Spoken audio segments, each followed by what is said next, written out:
Un peu retourner en arrière pour parler de la force de l'image et pour parler aussi de la résistance avec l'image et de la répression, de la réaction du régime. Parce que ce qu'on ne savait pas, bien sûr, sur la Syrie, qu'il y a eu, on sait maintenant, même maintenant on se demande si on sait, qu'il y a eu une révolution il y a 3 ans et demi, mais on ne sait pas qu'il y avait toujours des massacres, on ne sait pas qu'il y avait toujours, pendant 50 ans, il y avait toujours des arrestations, il y avait toujours des prisonniers politiques, il y avait toujours des morts et tout. Mais pour faire la liaison avec l'image, il faut qu'on reparle un peu de ce qu'on avait vécu avant, bien sûr, avant la Révolution. Mais il y a une image qui est très très forte, qui représente ce rôle, la résistance tout de suite des jeunes, comment ils ont voulu, dès le début, casser l'image du dictateur. Quand il y a eu l'arrachement des photos dans la rue et surtout les grands panneaux du portrait du président. Il faut savoir que nous, les Syriens, on a toujours vécu avec ce portrait, le même portrait depuis 40 ans qui nous entoure, comme la Vierge Marie dans les... Non, c'est-à-dire chez les chrétiens. Non, je veux dire, ça devient dans la mémoire sans être conscient qu'il y a les portraits autour de nous. Et dans un sens terrible, on découvre quand je vais, par exemple, avec ma fille à l'aéroport, j'arrive à l'aéroport de Damas, c'est elle qui est choquée, mais pour moi c'était normal de voir autour sur le même mur il y a 4 ou 5 portraits et partout on a compté une fois dans un salon à l'aéroport il y avait au moins 23 portraits et quand on a vu les jeunes arracher les portraits, on avait cru qu'il y a eu la révolution parce que c'était vraiment un retour très violent contre une violence qui a duré des années, des années, des années. Quand ils ont cassé un des statues qui était à Derzo, je pense, ou à Raqqa. À Raqqa. Oui, mais à Raqqa, quand ils ont fait tomber, c'était vraiment le moment le plus dense de la révolution. Comment on fait casser parce que partout sur les autoroutes, sur les places, il y avait toujours cette image unique, l'image d'un dictateur qui piétine son peuple, mais on est à genoux devant lui. Donc, quand on se met debout et quand on casse cette image, c'était vraiment une joie magnifique. Le régime, sans être conscient, mais c'est vraiment avec l'instinct de tyrannie, ils avaient peur de l'image dès le début. Et la censure, c'était vraiment le pain quotidien de toute production artistique en Syrie pendant 50 ans. Il y avait toujours la censure directe et le pire, c'est la censure indirecte, c'est l'autocensure. Malheureusement, depuis le départ de la révolution, depuis les premières minutes, bien sûr, le régime a tiré sur les manifestations, mais ils n'ont pas du tout hésité à tuer surtout les jeunes qui ont commencé à filmer avec leur portable. Donc c'était vraiment un risque énorme pour chaque jeune, comment il lève le bras avec son petit portable. À l'époque, il n'y avait que des petits, après ils se sont améliorés, mais pour prendre des images et pour faire diffuser l'image, pour faire sortir l'image, pour raconter aux autres derrière ce mur de silence qui a entouré la Syrie, pour raconter qu'est-ce qui se passe. Mais je voulais dire que pour moi, l'expression artistique a double efficacité. C'est pas seulement qu'on essaye et qu'on arrive des fois, et des fois c'est très difficile, à participer à la révolution avec notre expression artistique, c'est-à-dire d'ajouter quelque chose et d'avancer avec les gens, avec la jeunesse, avec l'expression artistique, mais aussi c'est de découvrir nos propres efforts et de découvrir notre capacité et de découvrir qu'on a le droit d'exister et qu'on a le droit d'avoir notre propre voix. C'est ça que je trouve magnifique maintenant, malgré le paysage très gris et très douloureux d'aujourd'hui. Mais moi, je crois toujours que ça va continuer. Je crois toujours qu'il y a, même avec les cendres, il y a des braises qui existent et ça va pas s'éteindre, ça c'est sûr, et je crois profondément. Mais je voulais dire que avec tout ce qu'on a fait pendant ces 3 ans, chaque Syrien, chaque Syrienne, ils ont a découvert qu'il a le droit d'exister en tant qu'individu, en tant que citoyen, et il a le droit de s'exprimer comme il veut, avec les moyens qu'il veut, et il a le droit d'écouter son intérieur et de faire sortir sa propre voix.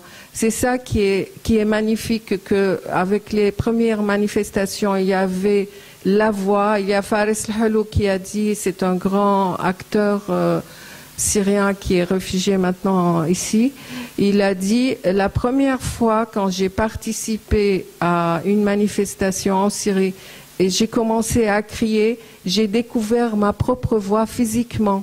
C'était la première fois que j'arrive à crier dans la rue.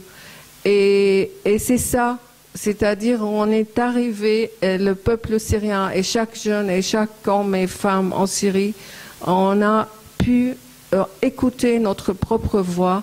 Et pour moi, c'est un gain. Et pour moi, c'est très positif. Moi, je pense que c'est la nécessité, c'est le besoin pour s'exprimer qui pousse les gens à faire tout ce qu'ils font, mais aussi avec les moyens du bord, c'est-à-dire avec rien, et aussi avec une volonté de dépasser la souffrance et de ne pas mourir.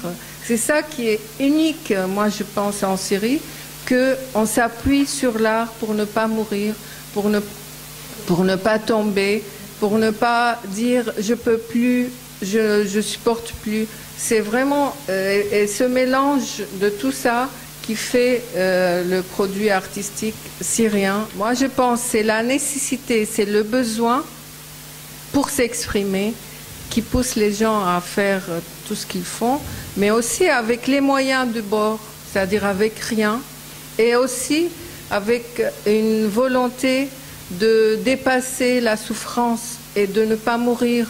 C'est ça qui est unique, moi je pense, en Syrie, qu'on s'appuie sur l'art pour ne pas mourir, pour ne pas tomber, pour ne pas dire je peux plus, je supporte plus. C'est vraiment et ce mélange de tout ça qui fait le produit artistique syrien d'aujourd'hui. Je voulais me présenter rapide parce que je voulais me montrer comme une image d'une jeune Syrienne qui arrive de la Syrie, surtout qu'on parle des images aujourd'hui. Alors moi je me suis formée en Syrie, j'avais fait le conservatoire de théâtre, alors j'avais fait scénographie. Puis j'ai tenté aussi, comme tous les Syriens, ils veulent voyager, ils veulent partir, ils veulent apprendre. Des choses qu'on ne peut pas les toucher en Syrie. Alors je suis venue en France pour continuer un petit peu les études.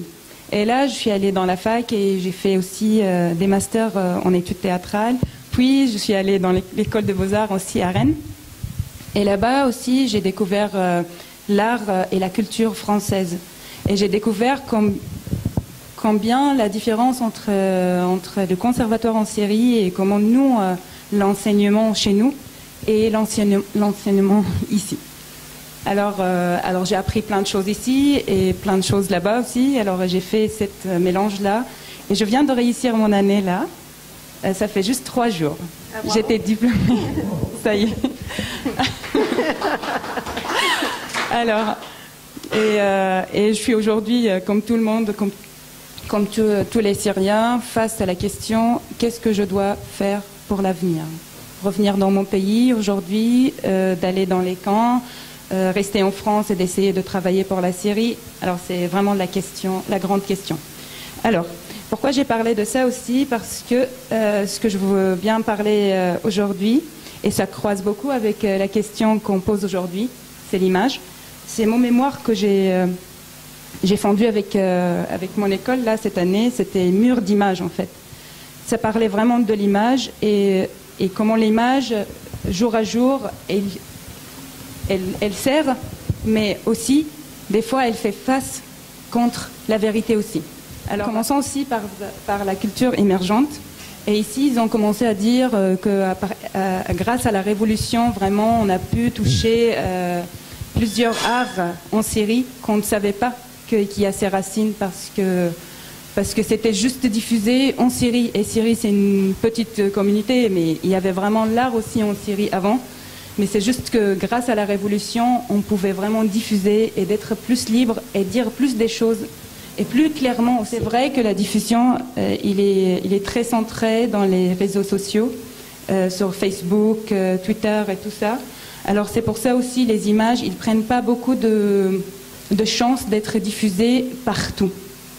Parce que c'est vrai que c'est les médias et la télé qui tiennent le monde. Alors c'est toujours, même avec toute cette diffusion, grande diffusion, ils sont toujours sombres et on ne les voit pas trop. C'est juste les gens qui cherchent à les voir, ils puissent les voir. Mais ils ne sont vraiment pas encore partout, sauf quelquefois dans des expositions comme celui-là en France. C'est pareil, même celui-là, c'est les gens qui viennent chercher les voir, ils les voient. Alors je ne sais pas, c'est la question que plus tard, comment on peut faire que nous, on dirige les médias vers nous. Être démarré sur une petite remarque. Pendant tout le temps où le régime était tout puissant, les images qu'il transmettait et qu'il essaye de continuer à transmettre, ce sont des images à message tellement simple que c'est rudimentaire. C'est-à-dire que ça considère que le public, les gens qui sont censés regarder ça, sont tellement nuls qu'il faut leur faire du b.a.-ba sans aucune complexité. Il faut voter pour machin, s'il y a un vote. Il faut être avec machin, avec le pouvoir, parce que les autres, c'est les méchants. Il y a les bons et les méchants. Il n'y a aucune complexité. On considère que le public n'est pas capable de penser par lui-même. Et cette révolution, qui, comme toutes les révolutions, comporte le volet révolution culturelle, et la révolution culturelle, c'est pas quelque chose qui peut revenir en arrière. Ça n'arrive pas que ça puisse revenir en arrière. Elle peut ne pas gagner politiquement, ou tout au moins pas tout de suite, mais en ce qui concerne le changement culturel, le changement des mentalités, le changement de la manière de voir, ça c'est du définitif. Il y a des artistes, je connais un artiste qui était artiste depuis avant la Révolution, et qui m'a dit tout d'un coup, j'ai compris que même si je voulais faire le portrait de Bachar, je pourrais faire comme je veux. C'est-à-dire, il pourrait y mettre toute la complexité de sa pensée dedans. Et ça rejoint ce que disait Hala. Il y a un changement radical. On peut penser soi-même. Juste un petit mot complémentaire. Ayant été professeur à une école d'architecture qui a quand même quelque chose à voir avec la création, parfois, je peux assurer une chose, c'est que les étudiants, ils sont comme partout ailleurs dans le monde, sauf que manque d'informations, parce que c'est bloqué, pas de bouquins, qui a été légèrement compensé par le fait qu'il y a des télévisions et des choses comme ça qui n'ont pas pu être empêchées, même avant la Révolution. Ce qui fait que les jeunes, ils ont su qu'il existait quelque chose à l'extérieur, ce qui n'était pas tout à fait le cas auparavant.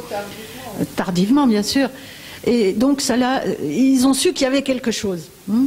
Mais la structure même de l'enseignement supérieur, l'autre aussi, mais la structure même de l'enseignement supérieur est complètement sclérosée, mais totalement sclérosée. Et quels que soient les professeurs aussi, et comme les artistes d'ailleurs, quelle que soit leur qualité personnelle, quelle que soit leur culture personnelle qu'ils ont pu acquérir par ailleurs, ils ne peuvent rien sur la structure de cet enseignement sclérosé. Et le seul objectif des gens quand ils rentraient dans l'enseignement supérieur, c'est qu'est-ce que je vais avoir comme note, quand est-ce que je vais avoir mon diplôme et comment je vais pouvoir être fonctionnaire de Dieu sait quoi. Et tout était fait pour encourager ça. D'où une grande vulgarité, on peut dire, une grande veulerie où les étudiants, il faut être avec tel prof parce qu'il est plus puissant que celui-là. Qu'est-ce que vous aimez? Je vais faire ce que vous aimez. Aucun esprit critique. Pour répondre à mademoiselle, c'est que pendant la révolution, la révolution syrienne a été une ouverture sur le monde. Et si par malheur elle se repliait, alors qu'il y a une amertume vis-à-vis des aides internationales qui ne sont pas venues, ça serait un repli mortel, quoi. Je pense que, en tout cas pour la création et pour l'avenir de la révolution, il ne peut pas rester replié sur soi.